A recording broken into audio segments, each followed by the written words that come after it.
We all talk about product market fit, which is that inflection point where people are demanding your product, and you're growing exponentially, and people are using your product in like violent and explosive ways. I think you can. I like to kind of decompose that into two pieces. One is promise market fit, and the other is product market fit. So, in order to get to full product market fit, both things need to be true. You need to be promising users something that's very clear and compelling. This is sort of the positioning statement or the one-liner. And then you need to deliver on that. And Product Hunt, like a successful Product Hunt launch, does both of those things, right? It makes a very clear, incisive promise to users, and you describe what you're building very clearly, and it's something that they want. Like that's the ultimate test here. Like, are you building something that people want and describing it clearly?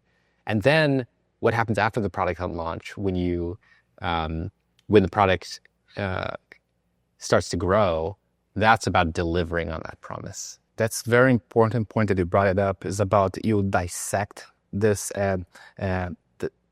initial aspect into the promise and actually deliver the promise.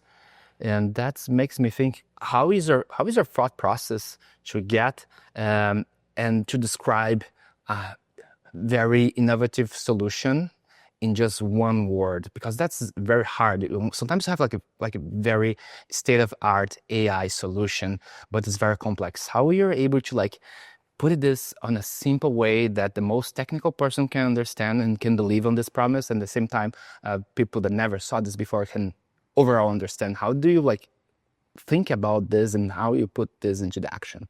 Oh, that's one of the hardest things. I don't have a silver bullet there. I think great one-liners are earned over time. They're not always discovered.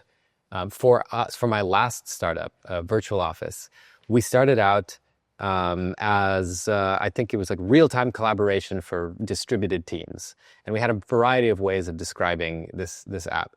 And through launching a few times in smaller areas, in smaller platforms, we started talking to users and asking them, like, hey, how would you describe our app to a friend? What do you love about it? Like, what's the main benefit you get from it?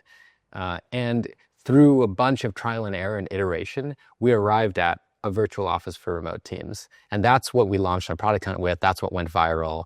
That's what sort of changed everything for us. I think, one thing that I'd recommend people do is go to a product like Notion that has launched many, many times, many new things, and go look at the original launch. Notion's first launch did not do that well. I believe it was something like a collaborative document editor. It didn't actually do that well.